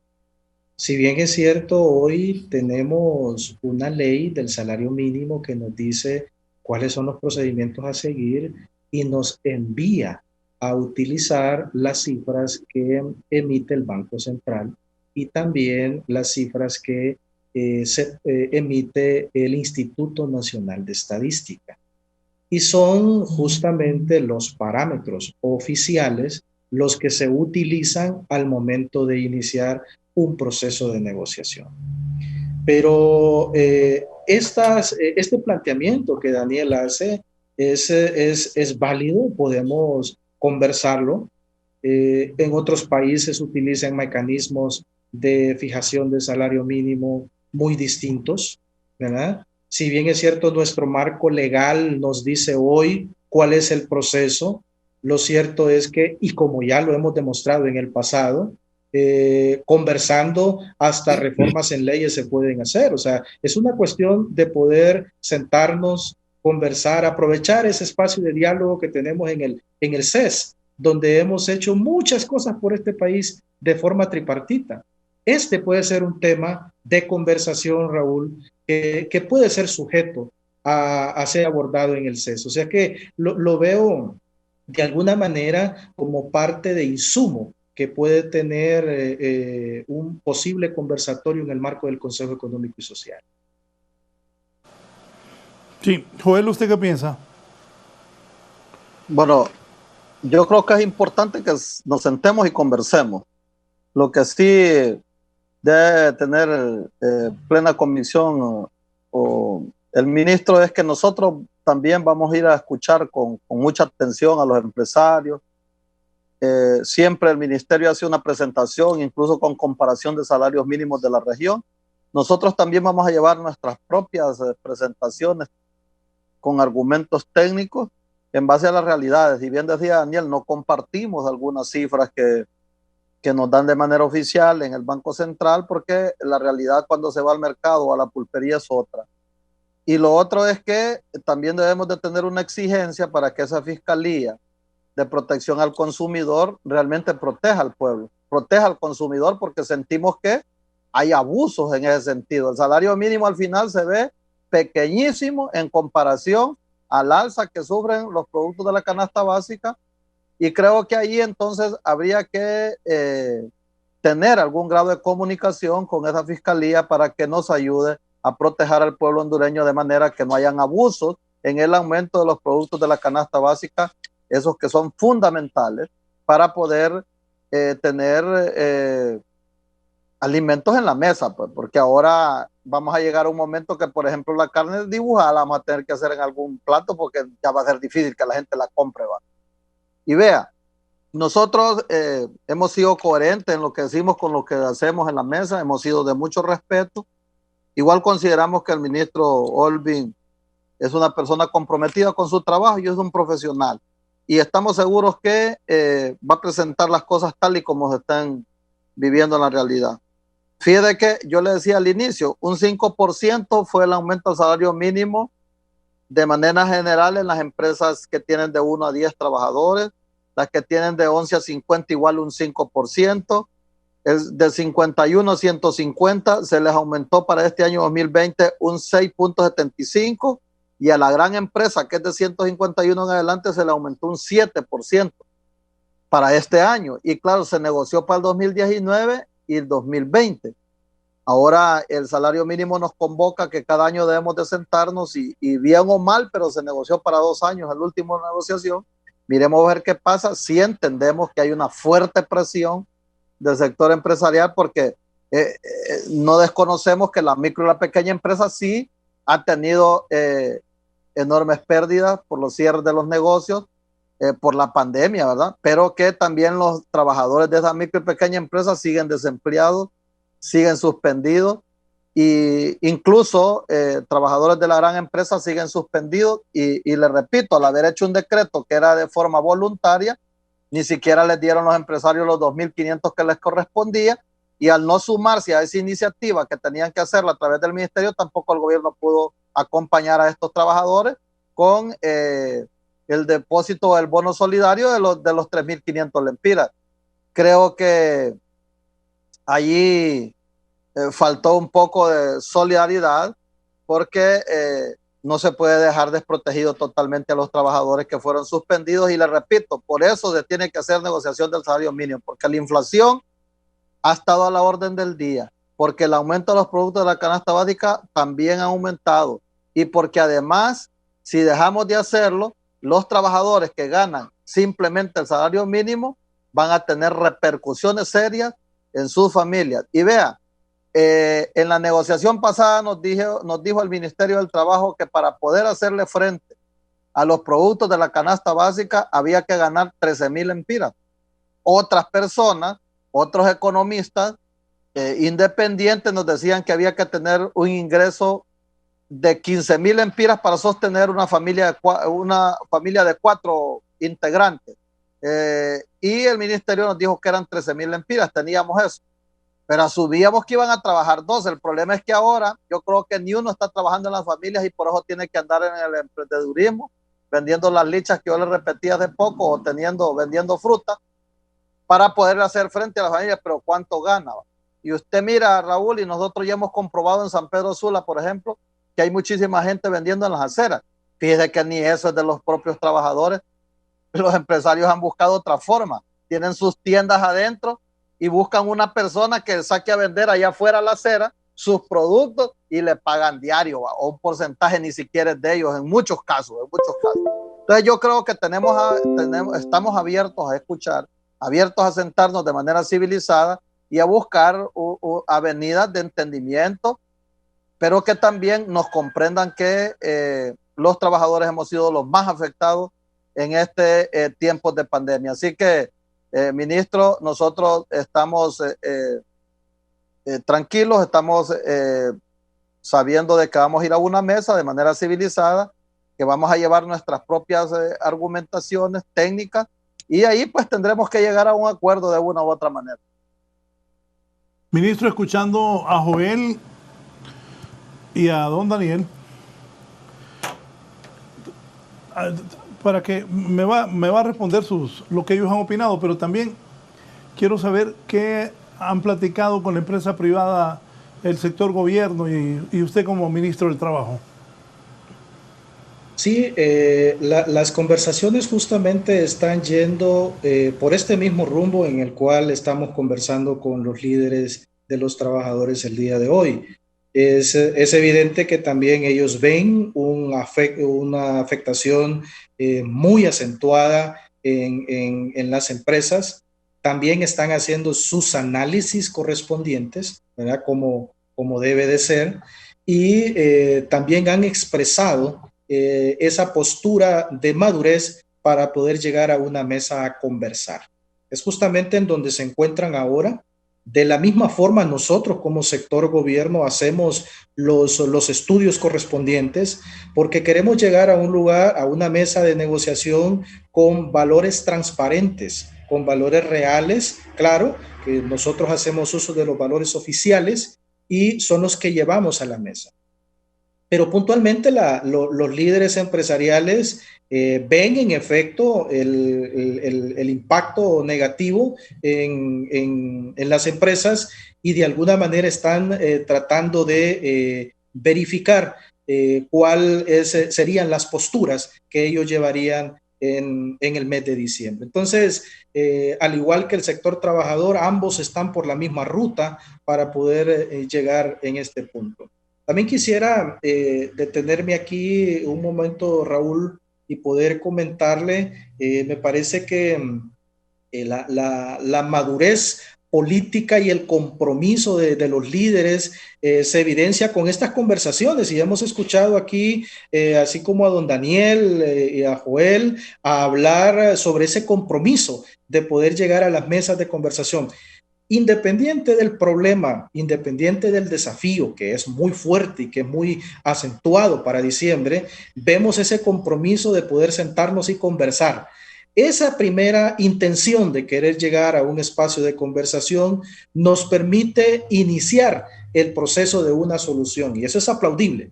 Y por eso nos sentimos muy contentos de la capacidad de liderazgo que tenemos en ambos sectores. También quisiera hacer hincapié que en efecto, por medio del decreto 33-2020, que contiene la ley de auxilio al sector productivo y a los trabajadores ante los efectos de la pandemia, es una iniciativa que el presidente Hernández elaboró en la parte del Ejecutivo y que el Congreso Nacional aprobó. Esta ley tiene la aportación solidaria temporal para los trabajadores. Y es justamente lo que mencionaba Joel, aquellas empresas que habían estado pensando en entrar al proceso de suspensión de contratos de trabajo, podían beneficiar a sus empleados para que fueran parte de esta aportación solidaria. Estas empresas eran aquellas que estaban en el sector de la maquila o aquellas empresas que estaban cotizando al RAP. Entonces los trabajadores tenían un incentivo, una aportación solidaria de forma mensual que andaba por el orden de los 6,000 lempiras. Pero estos 6,000 lempiras estaba compuesto por, en el caso de la maquila, una aportación por parte de la empresa y otra aportación por parte del gobierno. En el caso del RAP estaba compuesta por una aportación por parte de la empresa, otra por parte del gobierno y otra por parte del RAP, ¿verdad? Entonces, este beneficio fue estratificado de esta forma. Se llegó a contabilizar un beneficio de cercano a 130,000 trabajadores que fueron beneficiarios con este aporte solidario.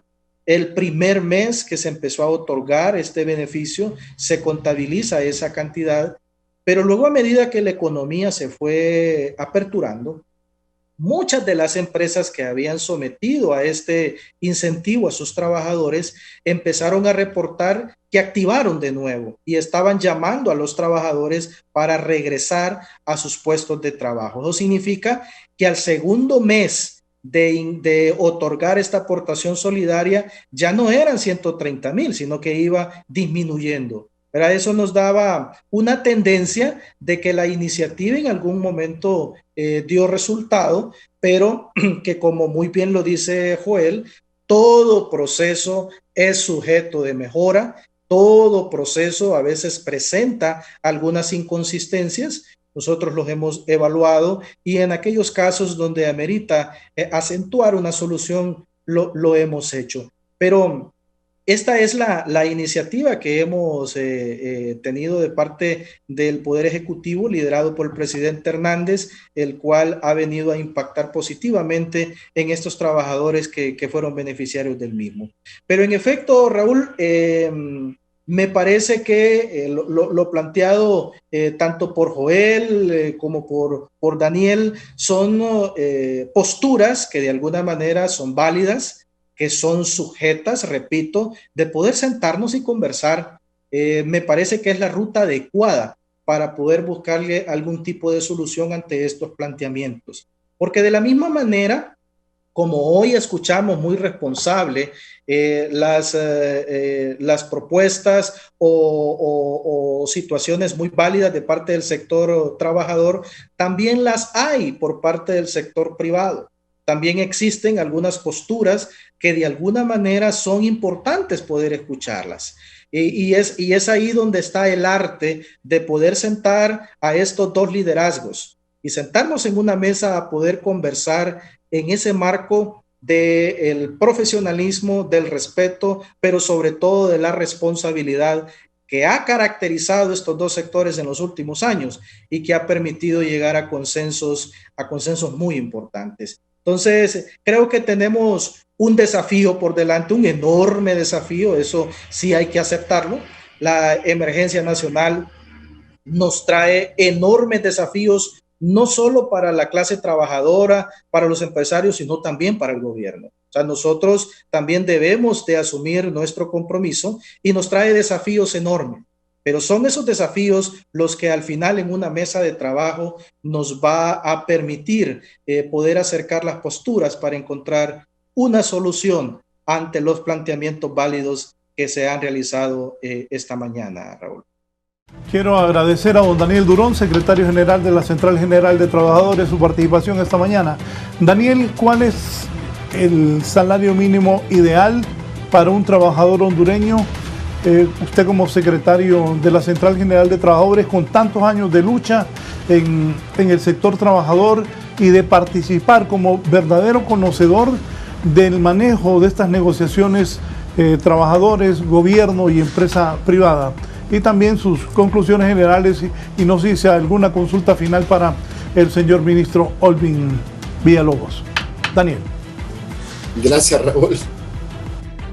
Si a uno le preguntan cuánto es lo que un trabajador debe percibir como salario para una vida digna, yo le podría decir una cifra, pero normalmente en el marco de estas discusiones, de estas negociaciones, una cosa es lo deseable, lo que uno aspira, y otra cosa es lo realizable, porque tenemos una contraparte también que tiene peso, es el sector privado, que obviamente ellos también van por sus intereses. Es que esto genera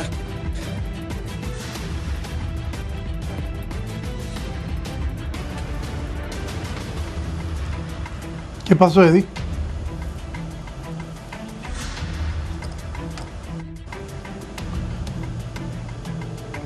Bien, lamentablemente hemos perdido la conexión con Daniel. Por mientras restablecemos, Joel, la misma pregunta. ¿A qué aspira el sector trabajador de esta nueva negociación del salario mínimo? Y alguna interrogante final para el ministro. No escuchamos a Raúl. Vamos a ver, Joel, si me escucha. Ahorita la escuché, anteriormente sí. No.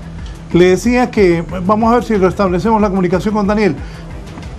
El salario mínimo que esperan ustedes poder negociar en esta nueva reunión que van a sostener trabajadores, gobierno y empresa privada. Y alguna interrogante más para el ministro Villalobos. Bueno, nosotros esperamos y no dudamos de la capacidad de diálogo que tiene el ministro, y además él tiene compromiso y es muy profesional en el manejo del diálogo social, y lo ha demostrado en otras ocasiones. Nosotros confiamos en que puede ser una discusión, un diálogo social tripartito de altura, de mucho respeto. De eso no dudamos, Mire, le decía al inicio que la gran empresa aumentó el 7% a los trabajadores, pero como hay como 10 categorías que se negocian, y la más baja es la de la agricultura, que en la agricultura el salario más alto es de 8.211.30, el ministerio anteriormente, y el mínimo ahí es de 6.762.70 centavos. Quisiéramos que eso se debe mover, se debe aumentar, porque igual compran los productos igual que todo el mundo. No le venden más barato al que gana menos ni al que gana más, es igual.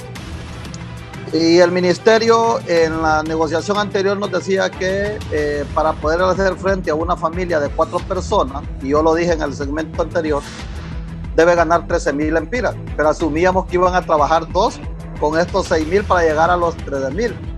Entonces lo mínimo que debe aspirar a ganar una persona es lo mínimo que ocupa para hacerle frente a su familia. Tenemos un problema, Raúl. Ahora con esta pandemia, si se han despedido la gente, vea que está más precaria la situación. Y otras instituciones o organismos independientes nos decían que había que tener un ingreso de 15.000 lempiras para una familia de 4 personas, de 4 integrantes, para poderle hacer frente a los productos de la canasta básica. Ya estamos conectados aquí. Poder ir a la escuela. Entonces yo creo que es lo mínimo que debe haber de ingreso en una familia de 4 personas. Los 15.000 lempiras. Ahora, cómo va a ser distribuido es complicado, ¿no? Pero nosotros sí consideramos que esas familias que tienen esos 4 integrantes deberían tener ingresos por esos 15.000 lempiras mínimo. Ahora, no tenemos una valoración exacta de cuánto ha incrementado en la realidad el índice de inflación y cuánto han subido los precios del consumo, los precios de la canasta básica, que son fundamentales para esto también, Y Daniel bien decía, nosotros nos vamos al diario vivir de la gente, al costo de vida diario que tiene la gente. Entonces, pero mínimo debería tener ese ingreso de 15,000 lempiras, mínimo. Esas personas que tienen 4 familias, quizás 2 niños y la pareja.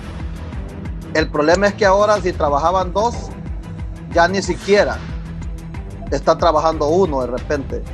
Y ojalá que se pueda ir mejorando la situación porque dicen que va a haber un rebrote. Eso es altamente peligroso para nuestras familias, para nuestros trabajadores, y también es súper peligroso para la economía del país. Yo creo que también hacemos un llamado a todo el pueblo hondureño para que se proteja, para que mantenga ese distanciamiento físico, porque social no debemos de tener distanciamiento, pero sí físico, y que use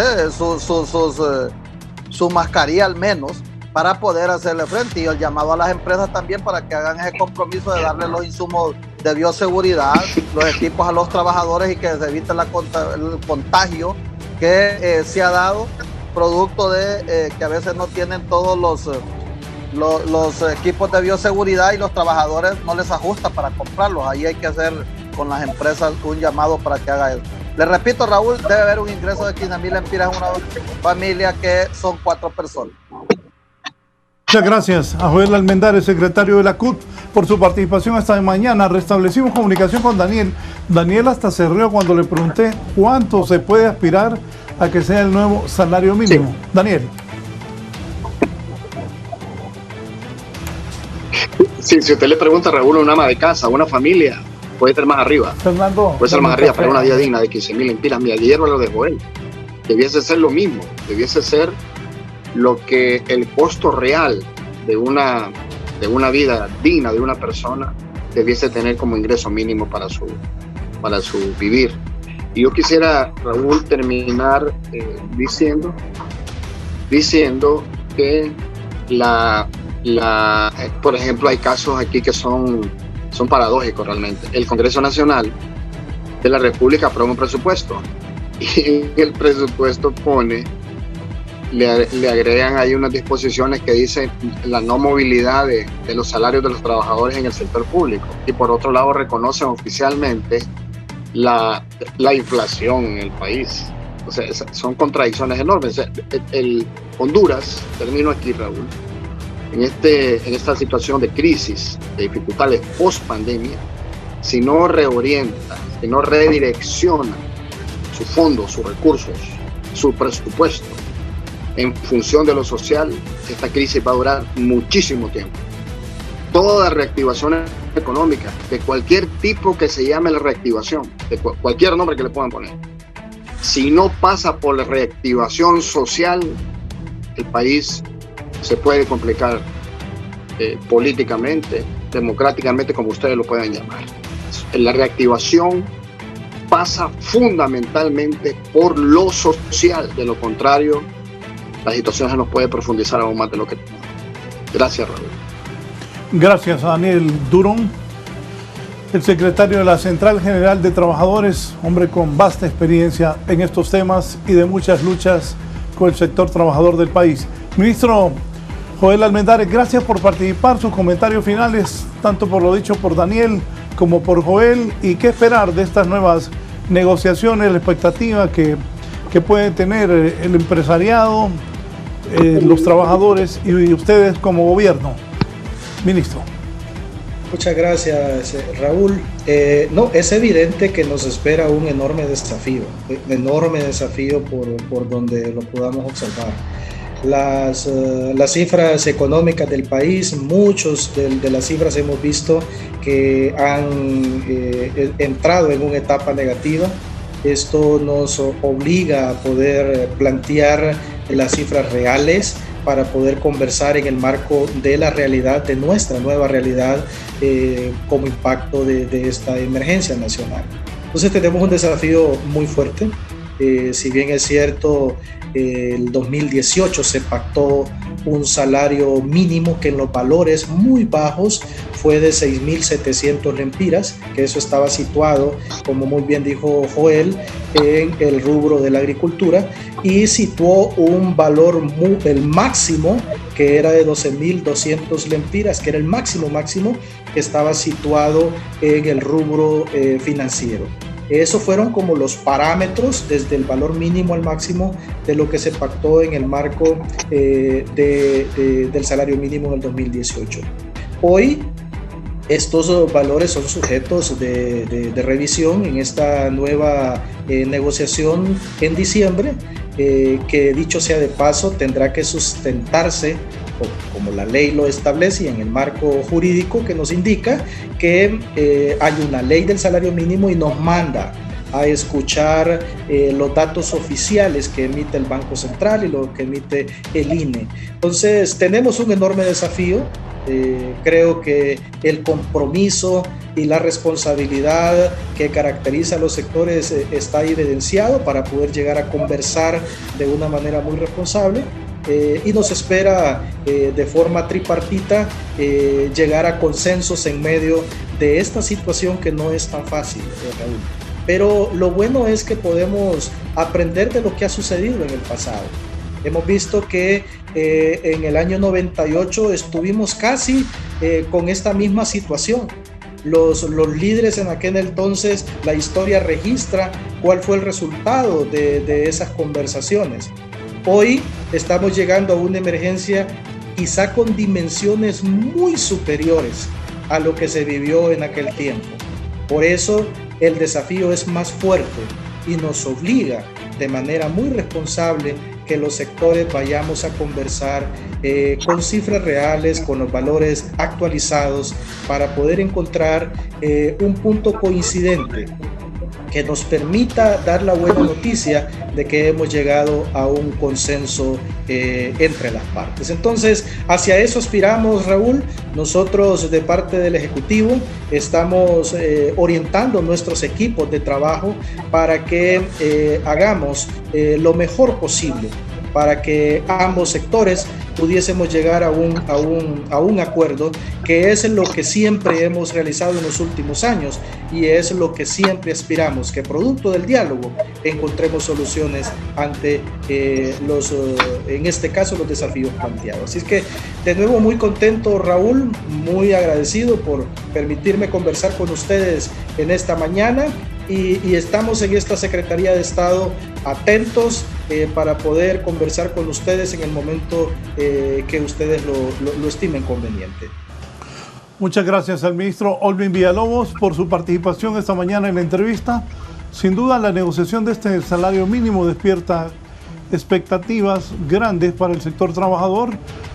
No es fácil, hay crisis, el coronavirus, más la recesión económica, la crisis económica. Ayer el gobierno estaba hablando de invertir varios millones de lempiras para buscar una reactivación económica. Dios quiera que se dé, que sea fuerte esa inyección, porque se necesita para el sector trabajador.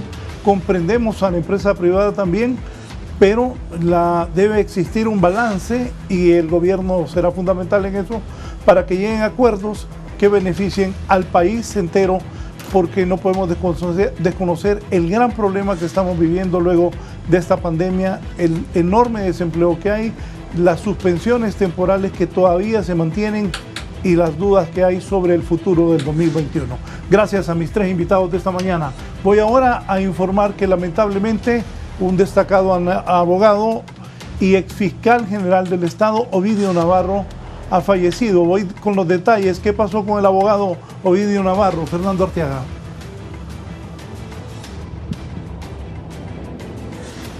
Muchas gracias, licenciado Raúl Valladares, y a los televidentes del foro La Entrevista. Y es que esta información se ha confirmado en horas de la madrugada por familiares del abogado Ramón Ovidio Navarro, exfiscal general de la República en el año 2005.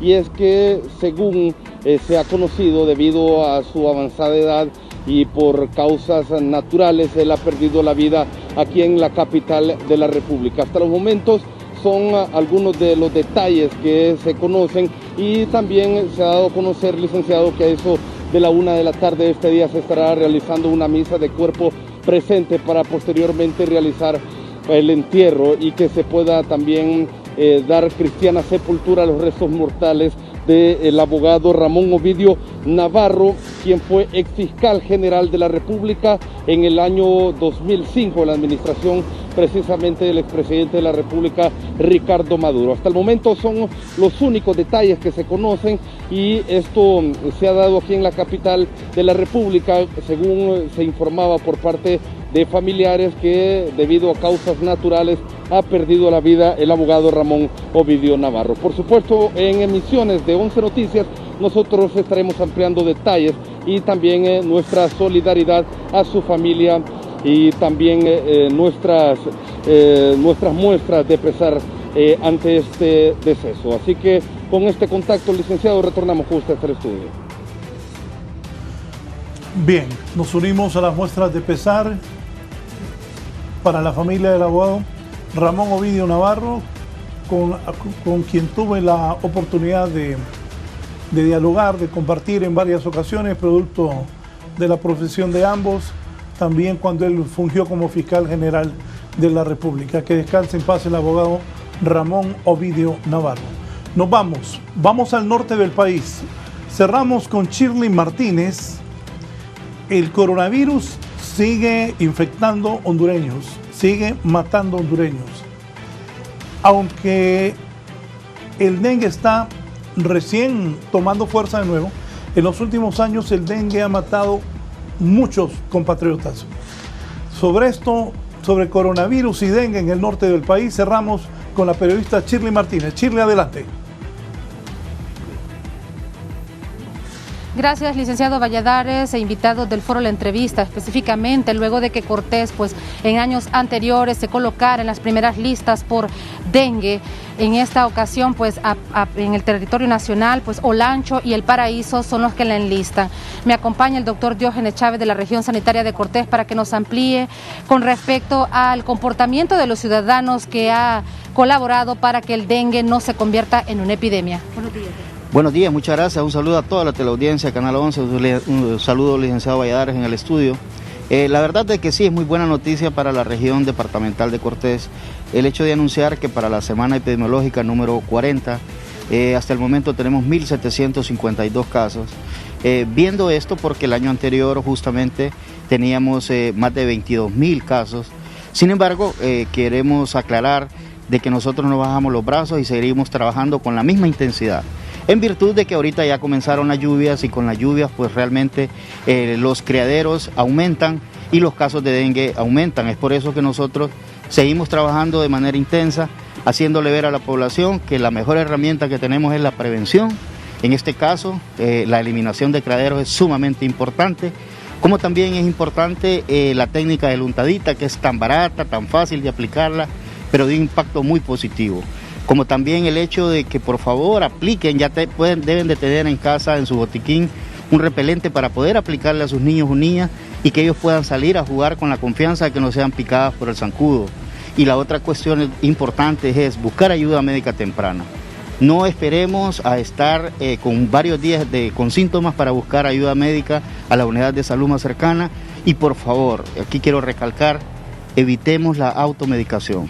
No es posible que hay personas que lleguen a algunos lugares y les venden la falsa idea que es mejor aplicar inyecciones para mejorar su cuadro de dengue y esto no es así. El dengue se cura con 3 cosas que son muy sencillas: acetaminofén, rehidratación oral a base de sueros que los tenemos en todas las unidades de salud y reposo en casa. No nos dejemos aplicar inyecciones que algunas de ellas, lejos de ayudar, complican el cuadro con procesos hemorrágicos y ponen en precariedad la salud y la vida de las personas. Declaraciones por parte del doctor Diógenes Chávez de la región sanitaria de Cortés. Y bueno, hemos llegado al final del foro La Entrevista impartida por el licenciado Raúl Valladares. Gracias por sintonizarnos. Buenos días.